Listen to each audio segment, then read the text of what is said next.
A very warm welcome to another production of Property Gupshup. हम काफ़ी लंबे अरसे बाद एक और वीडियो इस चैनल पे अपलोड कर रहे हैं। Part of the reason was this के specifically during the last weeks of Ramzan there was a very long Eid holidays, और since most of the participants जो रियल एस्टेट मार्केट में काम कर रहे होते हैं वो आउट स्टेशन से आए होते हैं, सो दे गो बैक, तो मार्केट में काफ़ी आप कह लें इनएक्टिविटी की सिचुएशन क्रिएट हो जाती है।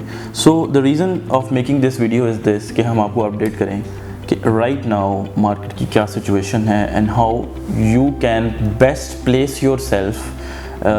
चाहे आप as an end user buying करने का प्लान बना रहे हैं या आप एज एन इन्वेस्टर सोच रहे हैं। सो ये video is for both of you, both categories of purchasers, ताकि आप इन्फॉर्म्ड डिसीजन ले सकें। So a little recap, before Ramzan जो आप कह लें 2 महीने थे, they were quite good, market was very healthy, काफ़ी क्लाइंट्स भी मौजूद थे, लोग बाइंग भी कर रहे थे, इन्वेस्टर्स भी मौजूद थे और एंड यूज़र्स भी मौजूद थे। व्हेन वी से एंड यूज़र वी मीन वो लोग जिन्होंने प्लॉट वगैरह लेने होते हैं for the purpose of constructing a house, not for speculation purposes, वो इन्वेस्टर कर रहा होता है बेसिकली। तो 2 months were very good, before Ramzan की बात हो रही है। सो व्हेन रमज़ान केम इन, तो एक तो हर साल सीजनल इफेक्ट तो पड़ता ही है मार्केट पे, रमज़ान के टाइम पे मार्केट स्लो हो जाती है, ये हर साल होता है, ये एक सीजनल इफेक्ट है पाकिस्तान में, किसी भी मार्केट में हो, चाहे वो स्टॉक एक्सचेंज हो, चाहे वो रियल एस्टेट हो, मार्केट जो है वो रिलेटिवली स्लो हो जाती है। बट इस साल market was not just slow, I would say that it was almost like stagnant, dead हो चुकी हुई थी, specifically during the second half of Ramzan. एक तो रीज़न उसका मैंने आपको बता दिया कि एक सीजनल तो इनएक्टिविटी है ही है, बट सेकेंडरी जो उसमें एक और एलिमेंट फैक्टर बीच में प्ले करना शुरू हो गया, वो ये था कि जो पॉलिटिकल सिचुएशन थी पाकिस्तान में, जो in the first half of Ramzan हमें नज़र आई, उसने एक बड़ी अनसर्टेनिटी की सिचुएशन क्रिएट कर दी। दैन एक और चीज़ मैं इसमें हाईलाइट करना चाहता हूँ, that is the interest rate hikes जो स्टेट बैंक ने की है। और इस वक्त 12.25% जो है वो पॉलिसी रेट है स्टेट बैंक का, जो ऑफ कोर्स इन्वेस्टमेंट को जो है वो काफ़ी डिस्करेज करता है, because people prefer to keep their money in the banks. और ये जितनी भी बातें मैंने आपको बताई हैं, ये सारी बातें मेरे पर्सनल इंटरेक्शंस जो हुए हैं एंड यूज़र्स के साथ, क्लाइंट्स के साथ या इन्वेस्टर्स के साथ, उनकी फीडबैक मैं आपको बेसिकली बता रहा हूँ। देयर वाज अ क्लाइंट जिन्होंने मुझे कहा कि एक तो मैं आपको बताऊं कि एवरीबडी इज़ एक्सपेक्टिंग कि लास्ट 1.5 year या 2 years में जो एक स्पेक्टेकुलर मैसिव बूम था रियल एस्टेट सेक्टर में, वो मूव ऑन करेगा और कंटिन्यू करेगा। तो everybody has that kind of expectation, क्योंकि हमारी expectations are now on the higher end कि अब ये ट्रेंड कंटिन्यू होगा और हर साल जो है वो 100% या 80% प्लॉट्स की प्राइसेस में ग्रोथ जो है वो नज़र आएगी। So when people ask me कि कहाँ करें जहाँ साल में कोई 80% 100% मिल जाए, तो मैं जब उनको कहता हूँ कि that is not going to happen this year, तो आगे से मुझे समटाइम्स रिस्पॉन्स मिलता है दैन इट्स बेटर कि we should keep money in the bank. Then there was another client, overseas client थे वो भी, और जब ये सारी डेवलपमेंट्स हुई विद द जो करंट सेटअप था, जो प्रीवियस सेटअप था इनफैक्ट गवर्नमेंट का, दैट वाज सेंट होम, तो उसकी वजह से भी there was a client overseas, उन्होंने मुझे, he was looking to buy a plot और मैं उनके साथ काफ़ी इंगेज था उसमें। तो उन्होंने मुझे फिर जब कहा, जब ये सारा कुछ it happened the way it did, तो उन्होंने मुझे कहा कि I am having second thoughts about purchasing a plot, चूँकि करंट सेटअप चेंज हो गया, there is situation of uncertainty and everything.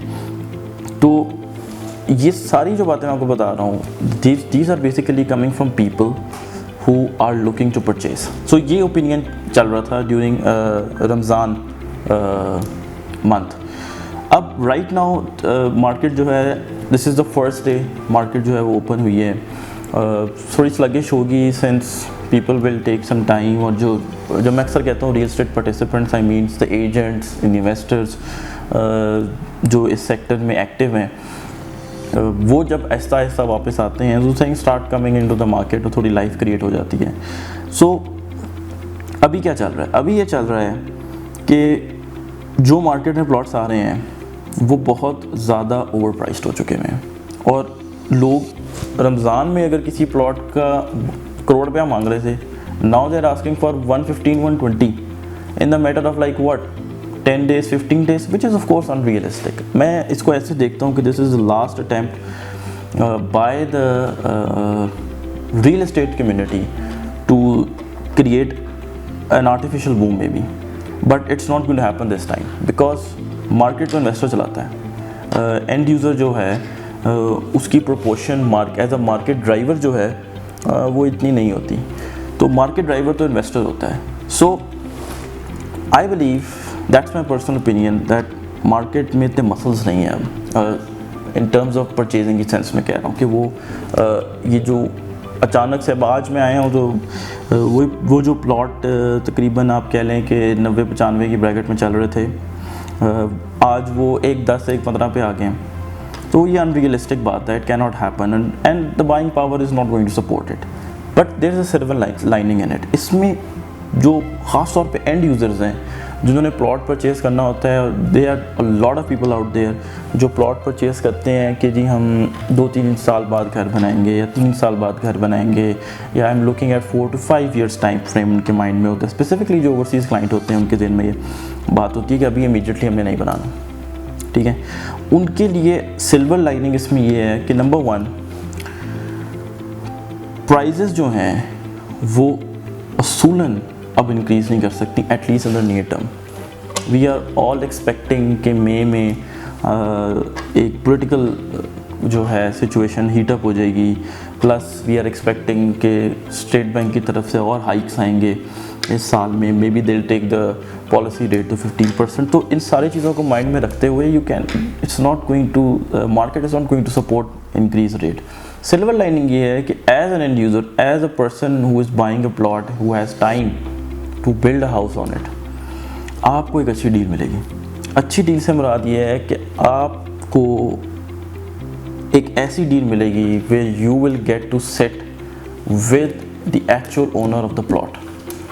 चूँकि जब मार्केट तेज़ होती है and there are lot of investors involve in the market, तो फिर बयाना कल्चर बहुत ज़्यादा जो एक्टिव हुआ होता है, और the guy you are sitting with on the table, जिसके साथ आप डील कर रहे हैं, जैसे आप प्लॉट ले रहे हैं, he is not the actual owner of the plot.